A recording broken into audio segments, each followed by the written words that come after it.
اگر کوئی شخص ساری زندگی کوئی ایک نفلی عبادت نہ کرے، فرائض اور واجبات پر اکتفا کرے، سنتوں پر اکتفا کرے، اور ایک بھی نفلی نماز زندگی بھر نہ پڑھے، نہ کوئی نفلی صدقہ دے، لیکن واجبات اور فرائض ادا کرتا رہے، لیکن ساتھ ساتھ گناہ اس سے کبھی صادر نہ ہو، تو باوجود کہ اس نے نفلی نماز نہیں پڑھی، نوافل ادا نہیں کیے، اس کے باوجود انشاءاللہ سیدھا جنت میں جائے گا، کیونکہ گناہ نہیں ہوا اسے۔ اور ایک آدمی نفلی عبادتیں خوب کرتا رہے اور ساتھ ساتھ گناہ بھی کرتا رہے، تو نفع ٹوٹا برابر ہوتا چلا جائے گا، اس کی کوئی گارنٹی نہیں ہے کہ وہ سیدھا جنت میں جائے گا۔ لہذا معلوم ہوا کہ گناہ سے احتراز، گناہوں سے بچنا، گناہوں کا اہتمام کرنا، گناہوں سے بچنے کا، یہ نوافل سے زیادہ ضروری ہے۔ عام طور سے ہمارے دور میں جو فتنے ہیں گناہوں کے، ان میں نگاہ کا فتنہ سب سے زیادہ اشد ہے، اور گھر گھر پھیلا ہوا ہے۔ ایک ایک شخص اس فتنے کا شکار ہے۔ پہلے نگاہ کے غلط استعمال کرنے کے لیے کچھ کرنا پڑتا تھا، کہیں باہر جانا پڑتا تھا،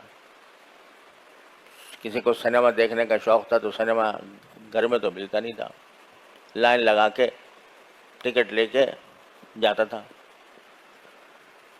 اب نہ لائن لگانے کی ضرورت، نہ ٹکٹ دینے کی ضرورت، نہ گھر سے نکلنے کی ضرورت، موبائل میں سب کچھ موجود ہے۔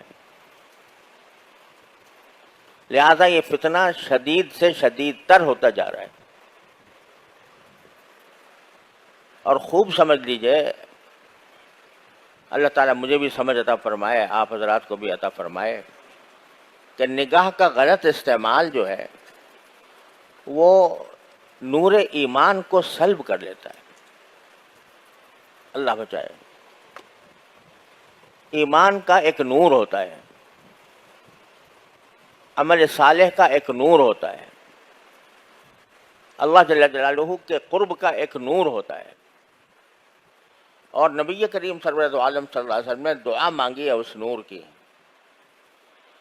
صبح کو فجر کی نماز کو جاتے ہوئے جو آپ دعا فرماتے تھے وہ اللہم اجعل فی قلبی نورا وفی بصری نورا وفی سمعی نورا وفی لسانی نورا وعن یمینی نورا وعن شمالی نورا ومن فوقی نورا ومن تحتی نورا، کوئی چیز چھوڑی نہیں جس میں نور نہ مانگا ہو۔ یا اللہ مجھے میرے دل میں نور دے دے، میرے آنکھوں میں نور دے دے، مجھے میرے کانوں میں نور دے دے، میرے بصر میں نور دے دے، میرے دائیں نور دے دے، میرے بائیں نور دے دے، میرے آگے نور دے دے، میرے پیچھے نور دے دے، میرے اوپر نور دے دے، میرے نیچے نور دے دے، میری زبان میں نور دے دے، اور نور میرا بڑھاتے ہی چلے جائیے، وَأَعْظِمْ لِي نُورًا، اور یہاں تک کہ یہ کہہ رہی ہے وَاجْعَلْنِي نُورًا، مجھے ہی نور بنا دیجیے۔ کیا ہے یہ نور مانگ رہے ہیں نبی کریم صلی اللہ علیہ وسلم۔ یہ کاہے کا نور؟ ایمان کا نور، تصدیق کا نور، قرب الہی کا نور، تعلق مع اللہ کا نور۔ یہ نور ایمان کے اندر، ہر صاحب ایمان کے اندر ہونا چاہیے، اس لیے صبح صبح رسول کریم صلی اللہ علیہ وسلم یہ دعا مانگتے ہیں کہ مجھے دے دیجیے۔ اب یہ نور جو ہے نا، یہ تو گناہ کے ساتھ جمع نہیں ہوتا۔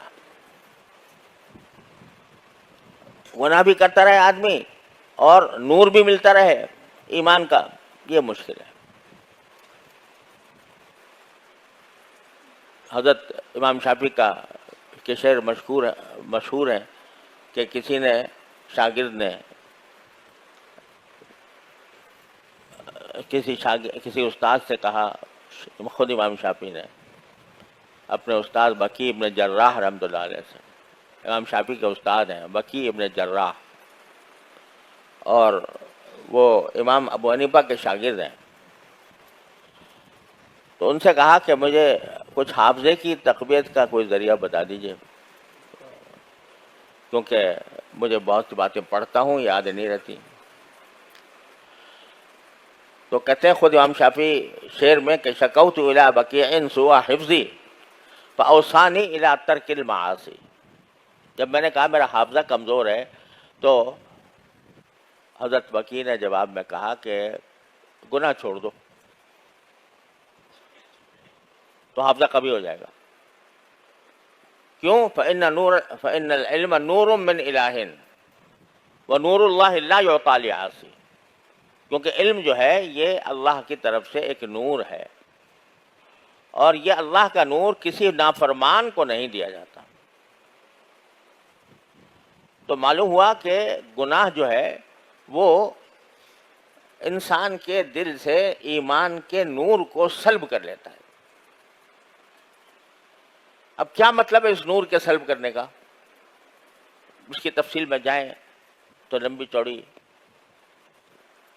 تقریر کی ضرورت ہوگی، لیکن مختصر بات یہ ہے کہ جب ایمان کا نور قلب میں پیدا ہو جاتا ہے، اللہ تعالیٰ اپنی رحمت سے ہم سب کو عطا فرما دے،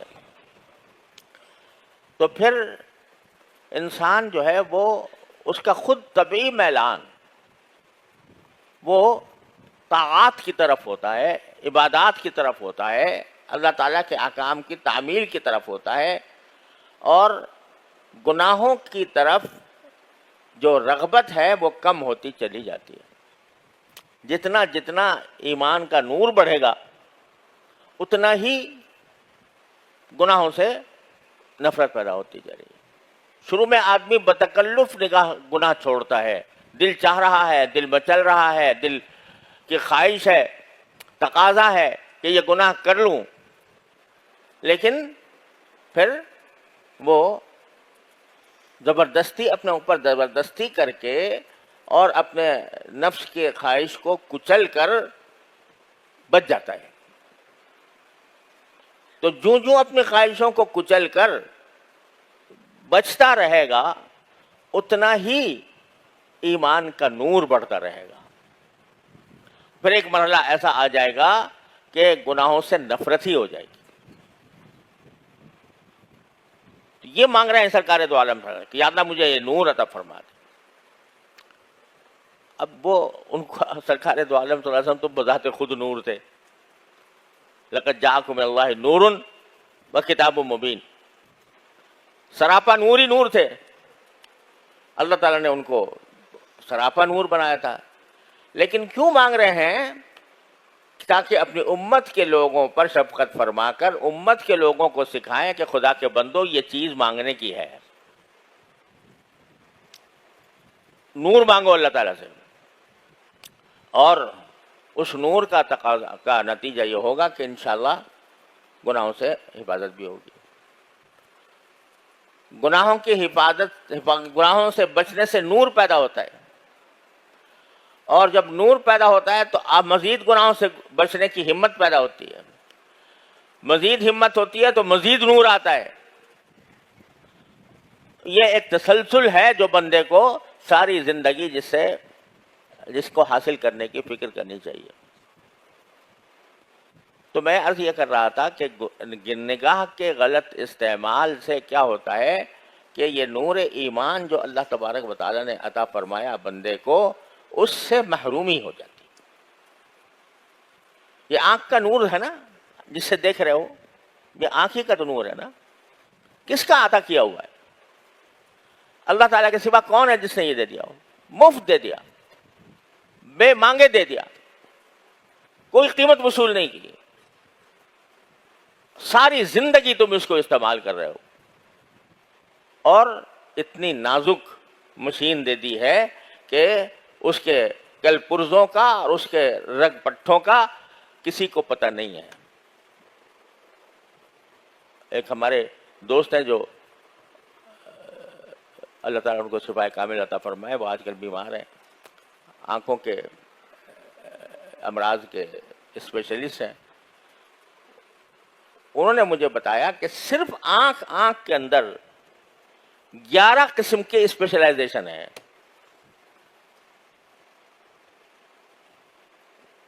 اس چھوٹی سی آنکھ کے اندر جو کائنات بنائی ہے اللہ تعالیٰ نے، اس کائنات کے جو اب تک 11 قسم کے مختلف لوگ ہوتے ہیں، جو کوئی ایک چیز کا اسپیشلسٹ ہے، کوئی دوسری چیز کا اسپیشلسٹ ہے، کوئی تیسری چیز کا اسپیشلسٹ ہے، 11 قسم کے اسپیشلسٹ ہوتے ہیں.